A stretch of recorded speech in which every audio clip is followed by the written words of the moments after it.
అందరికీ నమస్కారం. ఈరోజు ఈ వీడియోలో మనం అలంకారాలు అతి సులభంగా మీకు అర్థమయ్యే విధంగా అనే టాపిక్‌తో మీ ముందుకు రావడం జరిగింది. నేటి ఈ వీడియోలో అలంకారాల గురించి తెలుసుకుందాం.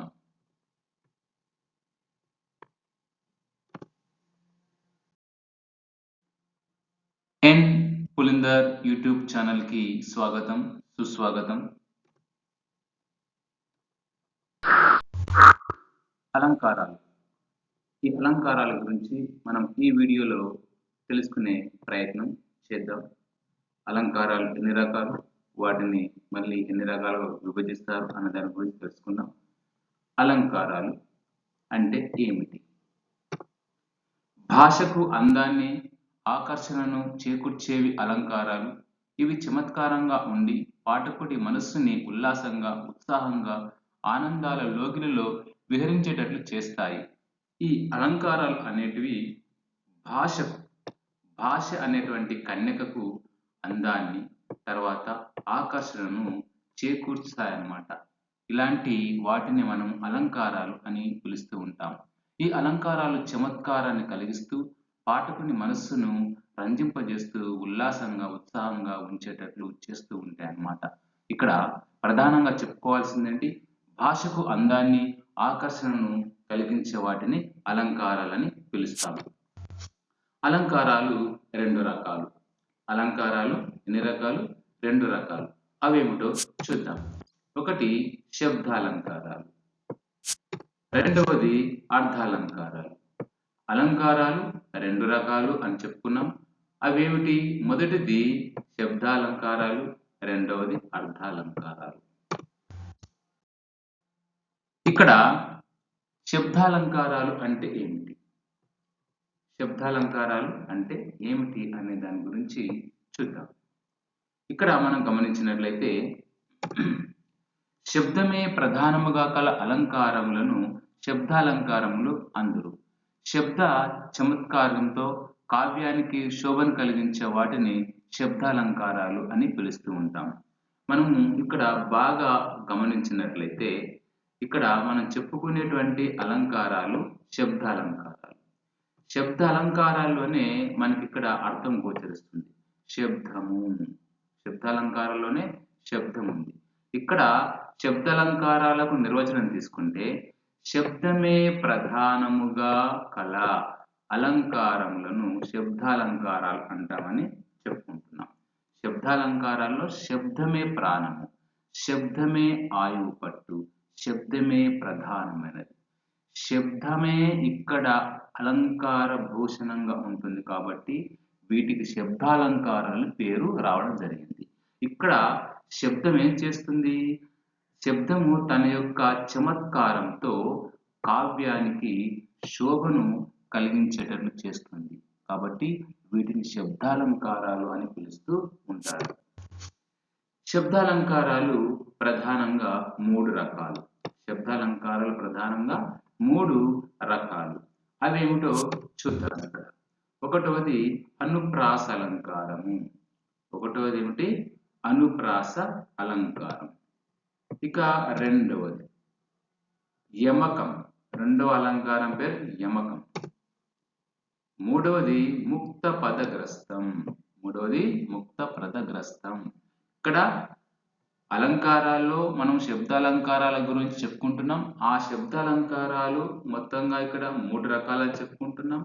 ఆ మూడు రకాల్లో మొదటి అలంకారం అనుప్రాస అలంకారం, రెండవది యమకం, మూడవది ముక్త పదగ్రస్తం. ఈ మూడు అలంకారాలలో మనం ఈరోజు అనుప్రాస అలంకారాల గురించి తెలుసుకుందాం.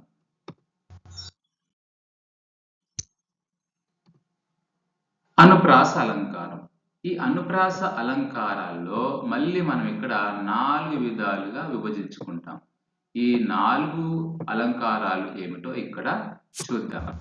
ఏమిటి ఆ 4 అలంకారాలు అంటే ఈ 4 అలంకారాల్లో మొదటిది ఇక్కడ వృత్యానుప్రాస అలంకారం ఒకటి, రెండవది అంత్యనుప్రాస అలంకారం, మూడవది చేకానుప్రాస అలంకారం,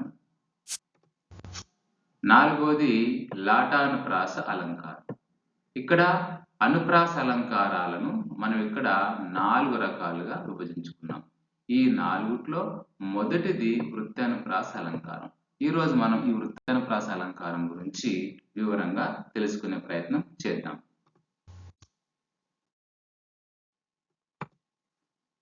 వృత్యానుప్రాస అలంకారం. వృత్యానుప్రాస అలంకారము ఎలా గుర్తించాలి అనే దానికి ఒక నిర్వచనం ఉంటుంది. ఆ నిర్వచనం ఏంటో చూద్దాం. ఒక హల్లు గాని అంతకంటే ఎక్కువ వర్ణాలు కానీ అనేక పర్యాయములు తిరిగి తిరిగి వచ్చినచో అంటే ఆవృత్తి అయినచో దానిని వృత్యానుప్రాస అలంకారము అంటాము. ఇక్కడ మనము ఈ నిర్వచనాన్ని గనక పరిశీలించినట్లయితే ఒక హల్లు గాని లేదా అంతకంటే ఎక్కువ వర్ణాలు కానీ అనేక పర్యాయములు తిరిగి తిరిగి వచ్చినచో అంటే ఇక్కడ ఆవృత్తి అయినచో దానిని వృత్తానుప్రాస అలంకారంగా చెప్పుకుంటాం. అంటే ఇక్కడ ఒక హల్లు అంటే మనకు తెలుసు, కా గాని రా గాని పా గాని వా గాని ఇలాంటి ఏ హల్లు అయినా సరే అది ఒకటి కంటే ఎక్కువ సార్లు అంటే పలుమార్లు తిరిగి తిరిగి వచ్చినచో దానిని మనం వృత్తానుప్రాస అలంకారం అంటాం. ఇక్కడ ఒకసారి మళ్ళీ మీరు ఈ నిర్వచనాన్ని గమనించినట్లయితే ఒక హల్లు గాని అంతకంటే ఎక్కువ వర్ణాలు కానీ ఒక హల్లు గాని లేదా అంతకంటే ఎక్కువ వర్ణాలు కానీ అనేక పర్యాయములు అంటే తిరిగి తిరిగి మళ్ళీ మళ్ళీ వచ్చాయనుకోండి దాన్ని మనం వృత్తానుప్రాస అలంకారం అంటాం. ఎక్కడ వస్తాయి ఇవి? కవితలో రావచ్చు, వచన కవితలో రావచ్చు, పద్యాల్లో రావచ్చు, ఒక వాక్యంలో రావచ్చు. వీటిని మనము ఇలా పలుమార్లు ఆవృత్తమైతే దాన్ని మనం వృత్తానుప్రాస అలంకారం అంటాం. దాని ఉదాహరణగా మీకు తెలియజేసే ప్రయత్నం చేస్తాను. దానికి నేను ఒక పద్యాన్ని తీసుకుని ఆ పద్యంలో ఒక హల్లు రకారము దకారము పలుమార్లు ఆవృత్తమయ్యి ఆ పద్యానికి సొగసును అందాన్ని కలుగజేస్తుంది. ఇక్కడ మనం చెప్పుకునేటువంటిది శబ్దాలంకారాలు వృత్తానుప్రాస అలంకారం. వృత్తానుప్రాస అలంకారంలో శబ్దం ప్రధానంగా ఉంటుంది, అలాగే వర్ణాలు కూడా పలుమార్లు ఆవృతమై ఉంటాయి. అది ఎలా ఉందో చూద్దాం. ఇక్కడ ఈ పద్యంలో మనం గమనించి అర్థం చేసుకునే ప్రయత్నం చేద్దాం. శారద నీరదేందు ఘనసార పటీర మరాల మల్లికార తుషారపేన రజతాచలకాశపనీశ కుంద మందార సుధాపయోధి సితతామర సామరవాహిని శుభాకారత నొప్పు నిన్ను మదిగానక నిన్నడు గల్గు భారతి. దీంట్లో మనము ఏ హల్లు పలుమార్లు ఆవృతమైంది అనే దాన్ని మనం ఇక్కడ పరిశీలించి చూద్దాం. పరిశీలించి చూసినట్లయితే ఇక్కడ మనకు క్లియర్గా అర్థం అవుతుంది. ఈ పద్యంలో దకారము తర్వాత రకారము అనేది పలుమార్లు ఆవృతం అయింది. ఇక్కడ ఈ పద్యంలో ఇక్కడ చూడండి, దకారం తర్వాత రకారాలతో ఇక్కడ వృత్తానుప్రాస అలంకారాన్ని ప్రయోగించడం జరిగింది. ఇక్కడ దకారం చూసినట్లయితే ఇక్కడ ఒకసారి వచ్చేసింది, అలాగే ఇక్కడ తర్వాత ఇక్కడ ఏంటి ఇలా 3 సార్లు వచ్చేసింది. అలాగే రకారం కనుక చూసినట్లయితే చూడండి, ఇక్కడ 1 తర్వాత 2 తర్వాత ఇక్కడ 3 ఇక్కడ 4 ఇక్కడ 5 మొత్తంగా రా అనేది ఇక్కడ 5 సార్లు రావడం జరిగింది. అంటే పలుమార్లు ఇక్కడ రకారం ఆవృతమైంది, అలాగే దా కూడా పలుమార్లు ఆవృతమైంది. ఈ పద్యంలో మొత్తంగా మనము ఈ దకారాలు చూసుకుంటే ఇక్కడ దాదాపుగా 20 సార్లు వచ్చుంటాయి. చూడండి, మీరు కావాలంటే మీరు లెక్క పెట్టుకొని చూడండి. ఇలా ఒక హల్లు కానీ అంతకంటే ఎక్కువ వర్ణాలు కానీ పలుమార్లు ఆవృతమైతే దీనిని మనం వృత్తానుప్రాస అలంకారంగా చెప్పుకుంటాము. దీన్ని మరొక పద్యంలో ఎలా ఉపయోగించాలో చూద్దాము. ఇక్కడ ఈ పద్యంలో డకారాన్ని పలుమార్లు ఆవృతం చేసి వృత్తానుప్రాస అలంకారంలో ఈ పద్యాన్ని రాయడం జరిగింది. దీనిలో శబ్దమే ప్రధానంగా చెప్పుకున్నాం కాబట్టి ఆ డకారం అనే శబ్దము మనకు ఎలా రంజింపజేస్తుందో, మన మనస్సును ఎలా ఊయలొగిస్తుందో ఒకసారి చూద్దాం. అడిగెదనని కడువడిజెను నడిగినదను మగుడ నుడుగడని నడయుడుగున్ వెడవెడసెడి ముడి తడబడ నడిగిడు నడుగిడదు జడిమ నడుగిడు నెడలన్. చూసారా, ఇక్కడ వృత్యానుప్రాసాలంకార శోభితమైన ఈ పద్యంలోని డకారం, ఈ డకారం అవృత్తి ఆమె అడుగుల ధ్వనికి సందర్భానికి అనుసంధానమైన తీరు అద్భుతంగా వినుల విందుగా పసందుగా మనకు దీంట్లో కనిపిస్తూ ఉంటుంది. ఇక్కడ డకారం అనే శబ్దం పలుమార్లు ఆవృతమైంది. ఈ పద్యంలో డకారం అనేటువంటి శబ్దం పలుమార్లు ఆవృతమయ్యి శబ్ద సొగసును మనకు అందిస్తుంది. ఈ పద్యానికి ఒక అందాన్ని కలిగిస్తుంది. అలాగే వినేవారికి, చదివేవారికి మనసుకు హాయిని కూడా కలిగిస్తుంది అన్నమాట. కాబట్టి ఇలా ఒక హల్లు పలుమార్లు ఆవృతమయ్యి అక్కడ జరిగినట్లయితే దాని వృత్తానుప్రాస అలంకారంగా మనం చెప్పుకుంటాం. ఇక్కడ మరికొన్ని ఉదాహరణలు మీకు చూపిస్తాను. మొదటి ఉదాహరణ చూడండి. పక్షి రక్షించ లక్ష్యముతోడ నిశ్చితి నీకు లక్షణముగా నీకు లక్ష. ఇక్కడ ఈ మొదటి ఉదాహరణలో చూసినట్లయితే మన ఇక్కడ క్ష అనేటువంటి హల్లు పలుమార్లు ఆవృతమైంది కాబట్టి ఇది వృత్తానుప్రాస అలంకారంలో ఉపయోగించడం జరిగింది. రెండవ ఉదాహరణ చూసినట్లయితే మనకి ఇక్కడ మీరు రెండవ ఉదాహరణ గమనించండి.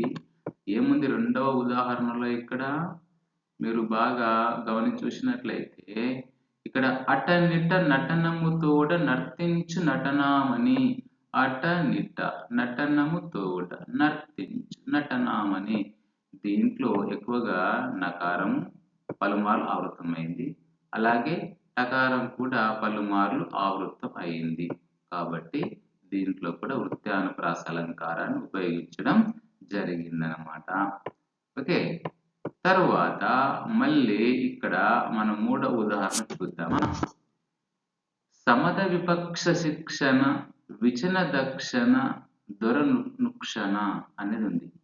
సమద విపక్ష శిక్షణ విచన దక్షణ దొరనుక్షణ.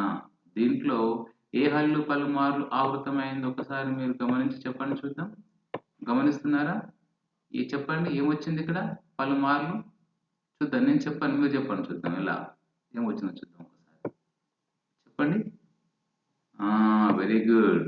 క్ష. క్ష అనే హల్లు పలుమార్లు ఇక్కడ ఆవృతమైంది కాబట్టి ఇది కూడా వృత్తానుప్రాస అలంకారాన్ని ఉపయోగించడం జరిగింది. ఇక నాలుగవ ఉదాహరణ చూద్దామా. వీరు పొమ్మను వారు కాదు పొగబెట్టువారు.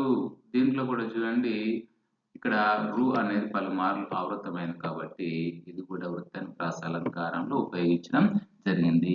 ఇక్కడ మనము ఒకసారి ఆలోచిస్తే వృత్తము అనగానే పేర్లోనే ఉంది. వృత్తము అంటే ఇలా ఉంటుంది. వృత్తము అంటే ఏంటి తెలుసు కదా, తిరిగి తిరిగి మళ్ళీ అదే వస్తుంది. మనకు వృత్తానుప్రాస అలంకారంలో పేరులోనే వృత్తము ఉంది. ఏంటి వృత్తానుప్రాస అలంకారం? వృత్తం అంటే ఏంటి? రౌండ్ గా ఉంటుంది కదా, అది మరల తిరిగి తిరిగి వస్తుంది అనమాట. ఓకేనా? అలాగే మనం ఇక్కడ వృత్తానుప్రాస అలంకారాల్లో ఒక వర్ణము కానీ హల్లు కానీ మరల ఆవృతమైతే దాన్ని వృత్తానుప్రాస అలంకారం అని చెప్పుకుంటాము.